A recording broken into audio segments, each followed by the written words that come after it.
কাউগাছি পঞ্চায়েতে রামকৃষ্ণপল্লী ষষ্ঠীতলায় নাবালিকাকে মদ খাইয়ে শ্লীলতাহানি করার অভিযোগ।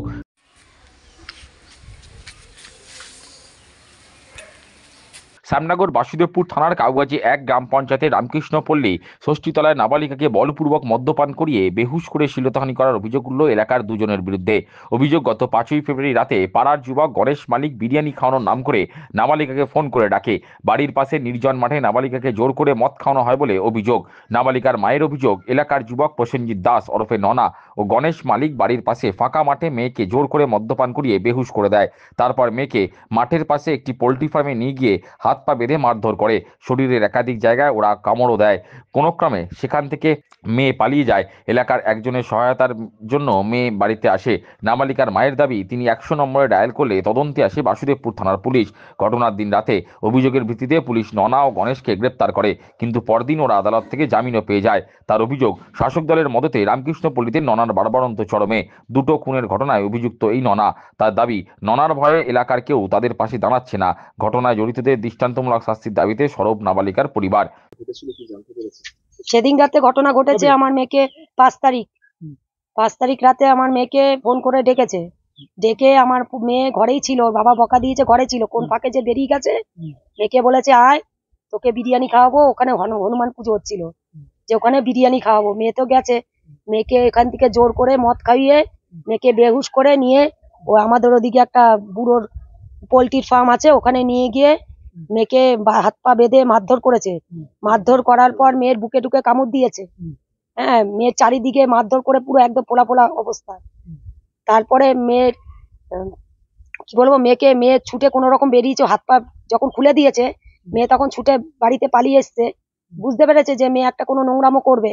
তখন এসে আমার পাড়ার এক কাকুর বাড়ির সামনে পড়ে গেছে। পড়ে যাওয়ার পর কাকুকে বলছে, কাকু জিজ্ঞেস করছে কি হয়েছে, বলছে কাকু আমাকে বাঁচাও, কিন্তু আমাকে মেরে ফেলবে ওরা। হ্যাঁ, কাকু পিছনে ঘুরে দেখছে, লাইট টর্চ নিয়ে আসছে দুজন। যে উনি তাকিয়েছে, তখন দৌড়ে পালাইছে। আর ননা আর গণেশ।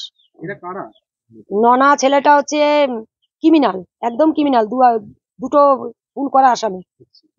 আর গণেশ ছেলেটা, ওর নামে কোনোদিন ব্যাকগ্রাউন্ড শুনিনি, কিন্তু ও তো ডেকে নিয়ে গেছে। ওরও ষড়যন্ত্র আছে এখানে, ওরও কিছু না কিছু ভূমিকা আছে। উদ্দেশ্য ছিল আমার মেয়েকে একদিন রাস্তায় হাত ধরে টান দিয়েছিল, আমার মেয়ে চড় মেরেছিল। মেয়ে কিন্তু মাঝে মাঝে বাড়িতে এসে বাবাকে বলতো, আমাকে বলতো যে মা, আর আমাদের সত্যি কথা বলতে আমাদের ঘেন্না লাগতো। মেয়েকে বলতো, বাবা ওকে এড়িয়ে চলবি, ও যে রাস্তা দিয়ে যাবে তুই সেই রাস্তা দিয়ে যাবি। ডিস্টার্ব করতো আমার মেয়েকে রাস্তায় দেখে। না, তখন আমরা থানা পুলিশ কিছু করিনি, তখন আমরা ভয় পেতাম। কিন্তু এখন আমরা থানা পুলিশ করেছি। আমরা 5 তারিখ রাত্রিবেলায় পুলিশ ডেকেছি, 100 নম্বর ডায়াল করেছিলাম।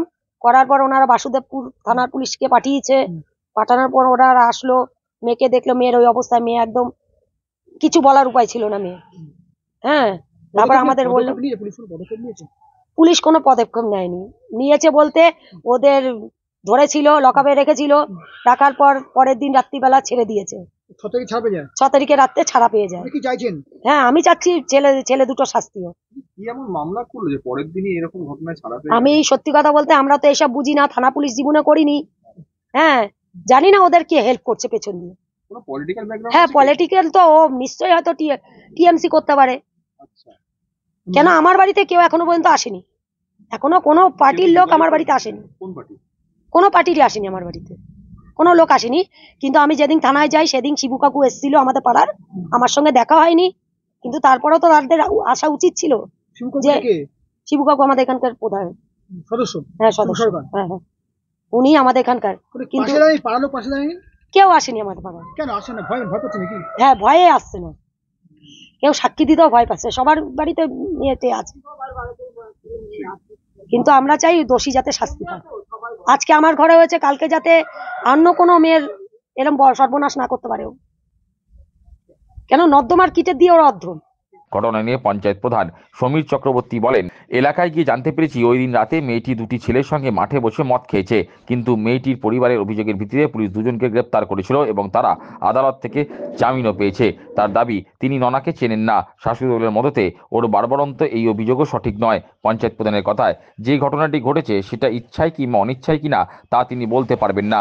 পঞ্চায়েত প্রধান বলেন, ঘটনাটি খতিয়ে দেখে প্রশাসনকে যথাযথ ব্যবস্থা নিতে বলা হয়েছে। ঘটনাটা হচ্ছে, যেটা আমরা লোকাল রিপোর্ট যা হয়েছে, ওই মেয়েটা রাত্রিবেলা বাড়ি থেকে বেরিয়ে এসছে 10:30টার সময়তে। তারপরে তাদের সঙ্গে মদ ফদ খেয়েছে। তারপরে তার বাড়িতে আবার সে পৌঁছেও গেছে।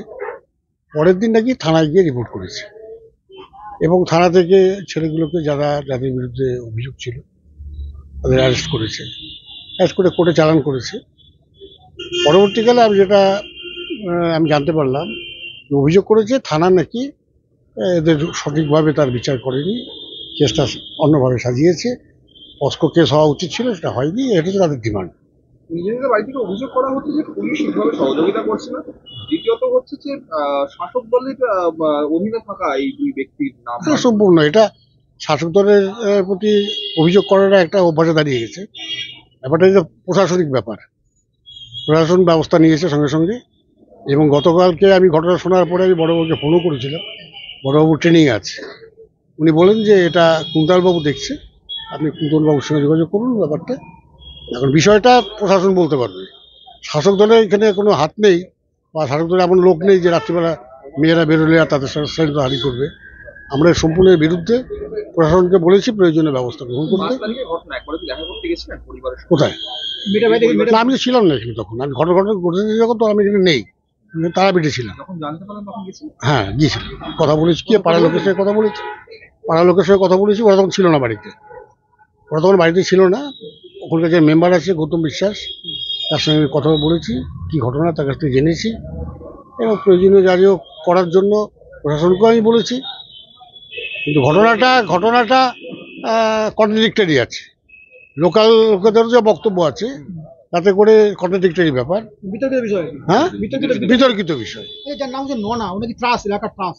দুবার না, আমাদেরকে ট্রান্সফার জানি না। আমি একটু খুব ব্যক্তিগতভাবে চিনি না, ব্যক্তিগতভাবে চিনি না। আপনাদের মধ্যে নাকি বেড়ে ওঠা, নোনা নাকি বেড়ে ওঠা, আপনাদের মধ্যে বেড়ে ওঠা অভিযোগ করছে বাড়ির লোক। না, আমরা নিজেরাই খেতে পারি না, কাউকে বেরোতে সাহায্য করবো কি করে? এগুলো তো প্রবাদ একটা আছে, যে দায়িত্বে থাকে তার উপরে দোষ আছে, বলছে বটে। ওনার নাম যে দুখানা আগে বা খুনের ঘটনার সঙ্গে যুক্ত থাকার অভিযোগ উঠছে, প্রকাশ্যে এইভাবে ঘুরে বেড়াচ্ছে, আপনারা পুলিশে জানাতে পারেন বিষয়টা নিয়ে যে এরকম? না, এমন কোনো ঘটনা তো ননার বিরুদ্ধে আমার কাছে আসেনি। আচ্ছা, আমরা এখনো পর্যন্ত সেরকম ভাবে, আপনারা বলছেন এখন বটে, বা লোকালি অনেকে বলছে যে ত্রাস। আমরা তো ওখানে ঘুরে বেড়াই, আমরা সবসময়তেই থাকি, আমি সাইকেল নিয়ে ঘুরি। সুতরাং ত্রাস এরকম কোনো ব্যাপার নয়। এটা এখন কেসটাকে সাজাবার জন্য হয়তো বলছে। মানে ঘটনাটা সত্যি কি, এই যে ঘটনাটা ঘটেছে? ঘটনাটা কিছু হয়েছে নিশ্চয়ই, তো ইচ্ছা হয়েছে না অনিচ্ছায় হয়েছে সেটা বলতে পারবো না। সেটা ওই মেয়েটা ভালো বলতে পারবে, মেয়ের মা বলতে পারবে, আর এলাকার মানুষ বলতে পারবে। শরীরে আঘাতের চিহ্ন আছে এক দুটো অনেক জায়গায়।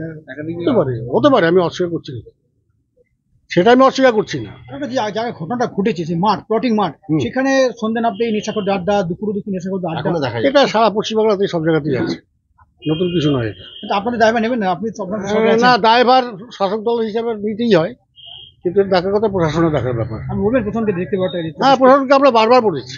কোনো কাজ করে না তারপরে? হ্যাঁ, প্রশাসনকে বারবার তো জানান, কোনো কাজ না, প্রশাসন আমরা তো দেখছি তারা যে ঘুরে যায় তারপর থেকে আবার চলতে থাকে। এটা নিত্য নৈমিত্তিক ব্যাপার হয়ে দাঁড়িয়েছে।